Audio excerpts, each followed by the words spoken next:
2, 3. Qui c'est bon? S'il vous plaît. Regarde. Ouais, c'est bon. C'est bon? Merci beaucoup. Alors, je vous remercie d'abord de cette invitation et puis je remercie le frère d'avoir fait cette présentation un peu impressionniste mais qui donne bien un ressenti, un vécu et une analyse en même temps des rapports très conflictuels, très tumultueux, très obliques et complexes entre la France et l'Algérie. Moi, on m'a demandé d'intervenir sur le cadre géopolitique actuel et la place de l'Algérie dans les événements qui se déroulent à travers la planète. Depuis le 24 février 2022, il y a une guerre qui s'est déclenchée en Europe en opposant la Russie à l'Ukraine. Ce conflit est un conflit majeur, c'est le premier conflit de cette dimension depuis la guerre de l'OTAN en Yougoslavie. Et c'est pas seulement, tout le monde l'a compris, ce n'est pas seulement un conflit entre deux pays, c'est un conflit entre deux visions du monde, c'est un conflit entre deux blocs géopolitiques.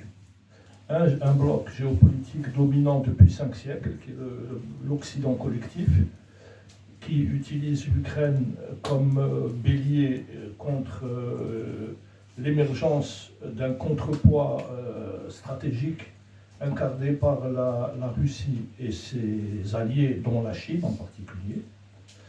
Et cette confrontation qui a été latente depuis plusieurs années, parce qu'on sait bien que ce qui se passe aux frontières de la Russie est directement lié à l'héritage non soldé de la liquidation de l'URSS, mais également, en ce qui concerne l'Ukraine plus précisément, en la contestation des méthodes utilisées par le gouvernement de Kiev pour gérer les populations russes et russophones de Crimée et du Donbass. La guerre est donc le résultat d'une très longue maturation qui a duré presque une dizaine d'années et qui, devant l'impasse politique dans laquelle se trouvait la situation et devant le danger vital pour ces populations russes et russophones, les Russes de Moscou ont décidé d'intervenir. Cette intervention a suscité immédiatement et très très rapidement, d'ailleurs avec une rapidité tout à fait surprenante, une réaction unanime de l'Occident, inédite en termes de contrôle de l'information et en termes de mise en place d'un dispositif de sanctions extrêmement dur, visant et c'est explicitement dit, à assurer la défaite de la Russie. Alors là, effectivement, on peut se poser des questions sur la réalité de ce type de décision. Comment peut-on espérer assurer la défaite d'une puissance nucléaire majeure? C'est une posture extrêmement risquée, extrêmement dangereuse. En plus des risques inhérents au développement de cette guerre, il y a la posture dans laquelle tout un ensemble de pays qui ne sont pas directement impliqués ou en tous les cas concernés directement par le conflit sont mis dans une position de choix.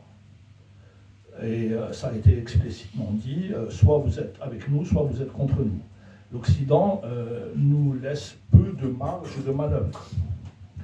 Et là-dedans, l'Algérie, quelle position, quel type d'adaptation, d'adéquation à cette réalité peut-elle développer?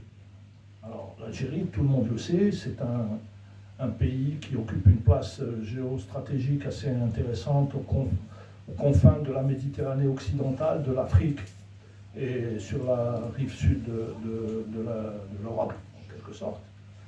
C'est aussi un pays qui a un énorme potentiel et d'énormes fragilités. La première de ces fragilités, c'est bien sûr le régime lui-même.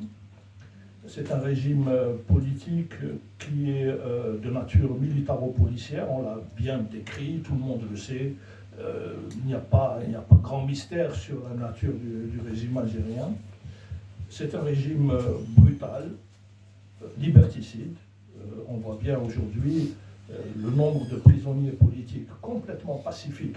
Ce sont des gens ces journalistes qui sont en prison, ces activistes qui sont en prison, de toutes les obédiences, hein, qu'ils soient laïcs ou pas, islamistes ou pas, sont des gens qui ont tous refusé la violence comme moyen d'expression politique. Eh bien, ils se retrouvent malgré tout en prison.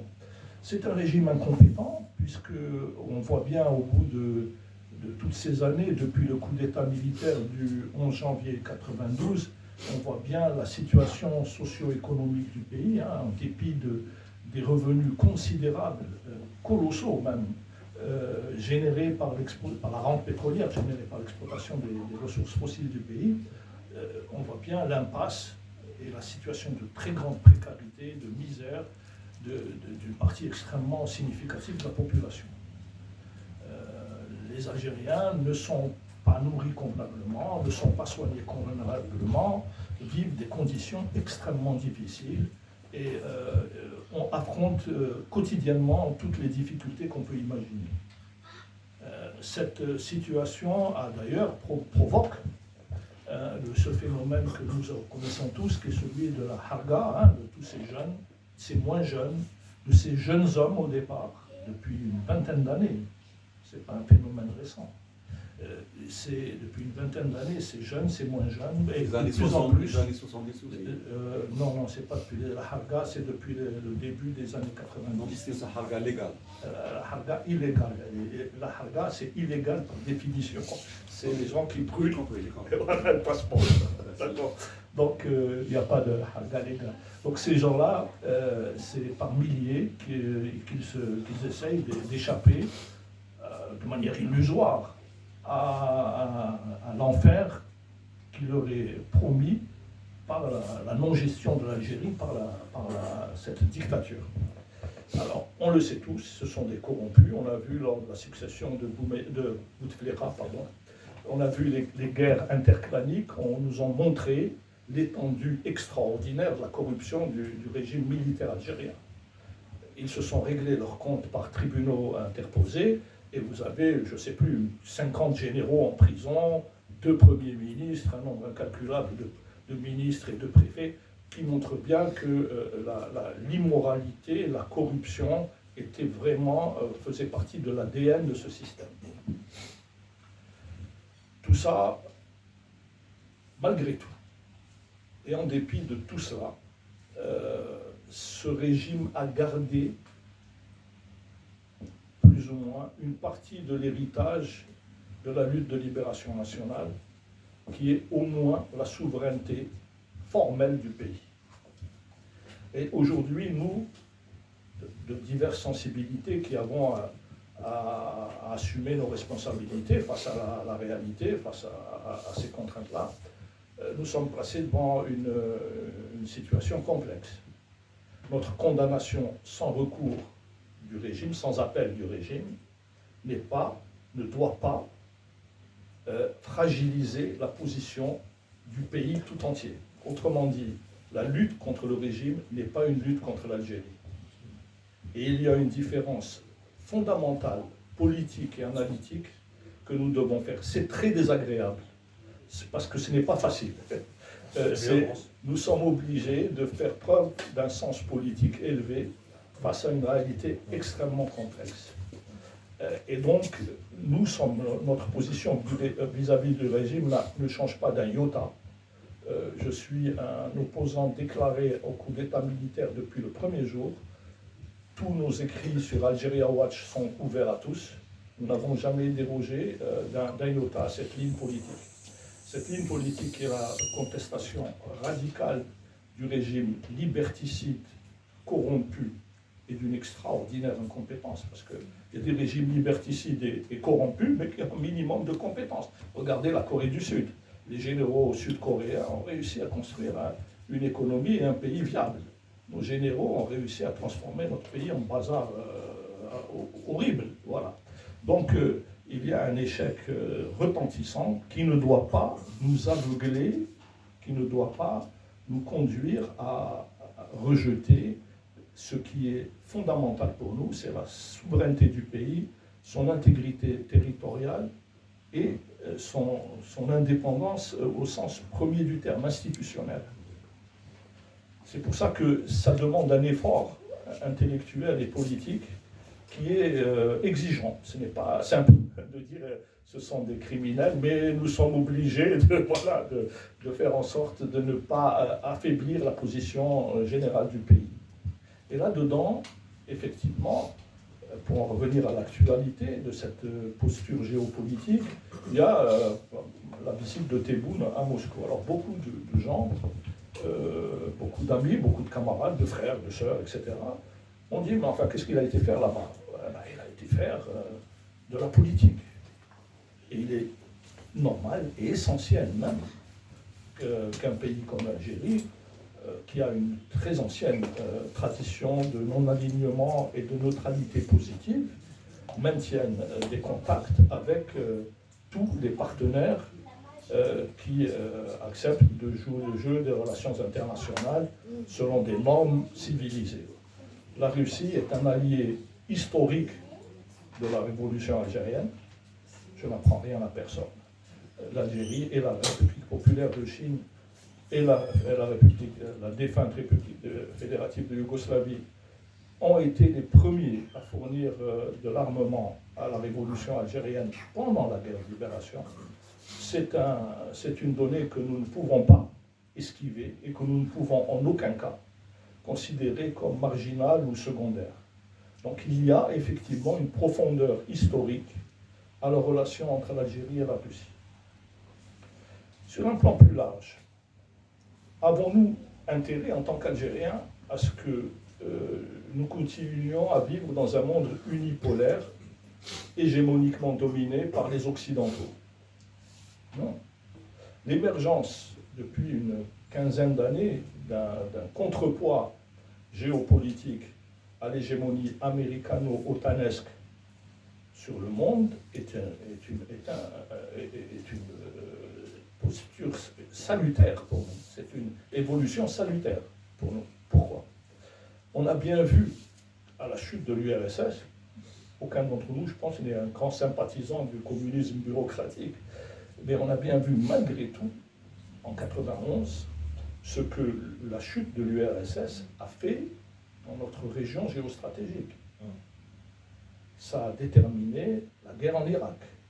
Ça a déterminé les guerres successives jusqu'à celle menée contre Kadhafi. Ça a déterminé aussi la déstabilisation de la Syrie. Et là, je ferai une parenthèse pour revenir à la critique du régime. Notre critique radicale du régime est une critique à la fois de nature politique, elle est aussi de nature morale. On ne peut pas en discuter, ou en tous les cas essayer de convaincre notre population d'une opposition violente à un régime. Et l'exemple syrien et l'exemple libyen doivent être médités par tous. Ceux qui ont appelé le peuple syrien à prendre les armes contre l'armée syrienne ont commis un crime imprescriptible. Ceux qui ont contribué à la destruction du régime d'Al-Kadhafi, qui était tout ce que vous voulez, un dictateur sanguinaire, un imbécile, tout ce que vous voulez, tous ceux qui ont contribué à la guerre civile en Libye sont des criminels. Mais nous, Algériens, nous connaissons le prix du sang. Et nous connaissons la violence et nous savons ce que c'est qu'une guerre.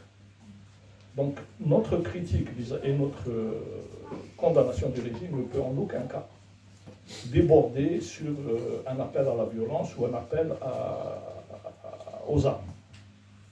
Ça, c'est fondamental. Alors bien sûr, on vient nous dire, oui, mais pourquoi êtes-vous à ce point anti-occidentaux? Mais regardez bien, faites le bilan des rapports que nous entretenons avec l'Occident depuis l'indépendance. Dans les pires moments de crise économique,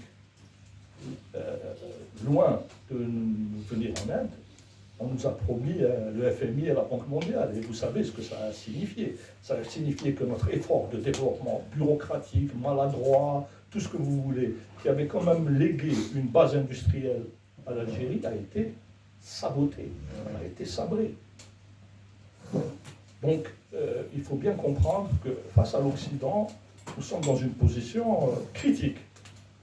Et nous le sommes d'autant plus que sur le plan de notre environnement immédiat, depuis plusieurs années, après la déstabilisation criminelle de la Libye, ce qu'ont fait les Occidentaux et l'OTAN en Libye, a impliqué une déstructuration du tissu politique et social de toute la région, au Niger, au Mali en particulier, au Burkina Faso, au Tchad, dans toute notre profondeur continentale. On voit bien aussi comment cette situation a grandement affaibli la Tunisie voisine. Comment aujourd'hui les Tunisiens se retrouvent dans une situation économique très compliquée. Et c'est largement dû, imputable, lié à la situation en Libye. Et puis à l'ouest apparaît quelque chose quand même qui devrait quand même nous inquiéter quelque peu, c'est l'élément israélien. Alors, évidemment, pour un peuple qui a conquis sa liberté face à un colonialisme de peuplement extrêmement violent, extrêmement brutal, qui doit sa liberté au principe d'autodétermination des peuples, on ne peut pas accepter qu'un peuple frère soit l'objet de la même répression, et que non seulement il soit l'objet de la répression, mais que d'autres États, soi-disant frères, viennent le soutenir et nous le ramènent à nos frontières. Donc, gardons à l'esprit, malgré tout, malgré toutes les limites de ce régime, que l'Algérie est le dernier pays debout du front du refus et de la fermeté. Vous vous souvenez que ce front du refus avait été constitué il y a une quarantaine d'années pour faire face au front de la reddition des pays du Golfe, les satrapies du Golfe, qui étaient prêtes déjà à normaliser avec l'occupant sioniste. Tous les pays qui ont fait partie de ce front ont été détruits. La Syrie, l'Irak était un peu distancié, mais on était quand même un élément de soutien actif. Le Yémen, la Libye. Il ne reste plus que l'Algérie qui soit debout. Et il est évident que l'Algérie ne peut pas régner son histoire et son passé en changeant de bord. Le droit des peuples à disposer d'eux-mêmes, pour nous, fait partie de notre ADN. On ne peut pas aujourd'hui dire les Sahraouis ne sont pas nombreux, on va les laisser se faire coloniser par la monarchie marocaine. Les Palestiniens n'en ont rien à fiche, ils sont à 3000 km.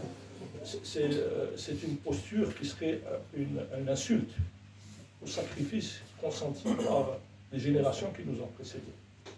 Nous sommes tenus de respecter les engagements historiques qui sont à l'origine de ce que nous sommes et qui sont à l'origine de la reconquête de notre propre dignité. La guerre de libération nationale algérienne n'est pas une guerre simple de reconquête du pouvoir ou de la souveraineté, c'est aussi, peut-être avant tout, une reconquête de la dignité. C'est ce qui a fait que nous sommes aujourd'hui des femmes et des hommes reconnus, c'est parce que ces gens se sont sacrifiés pour cette reconnaissance. Et cette reconnaissance, nous la devons également à tous nos frères de lutte, quel que soit l'endroit où ils se trouvent dans le monde. Et l'Algérie, de ce point de vue-là, malgré toutes les limites du régime, et Dieu sait si ces limites sont évidentes et voilà, ils sont horribles à répéter, eh bien, l'Algérie, malgré tout, est restée sur ces postures-là. Et ça, il faut s'en féliciter. Donc voilà aujourd'hui la situation face à laquelle nous nous trouvons. L'Algérie demande à adhérer au BRICS. C'est une initiative salutaire. Elle rentre, cette initiative, vraiment en droit fil de notre tradition de non-alignement. Nous ne devons pas laisser les forces du marché telles que vues par le colonialisme et par l'impérialisme, parce que c'est bien cela dont il s'agit. c'est bien ceux qui veulent continuer à exercer leur domination sur le monde. Il ne faut pas les laisser sans réponse. Et le BRICS, malgré toutes ses limites, est une plateforme de diversification, d'ouverture vers une autre forme de relations économiques internationales. Et ça, il faut vraiment soutenir cette initiative. En conclusion, avant de laisser la parole à la salle, ce que je voudrais dire, c'est que nous sommes à la veille de quelque chose de très important. Cette guerre en Ukraine est en train de changer le monde. Elle est en train de bouleverser un rapport de force qui s'est installé depuis des temps immémoriaux. La Russie, par son potentiel militaire, et la Chine, par son poids économique, sont en train de remettre en cause un ordre mondial vieux de 5 siècles. Ce n'est pas une évolution simple. Et cette évolution sera sans doute lourde de dangers. Peut-être qu'il y aura des guerres marginales, périphériques, ici et là. Il faut donc être vigilant et garder à l'esprit que ce qui est le plus important pour nous, c'est la sauvegarde de notre pays, la sauvegarde de notre indépendance. Voilà.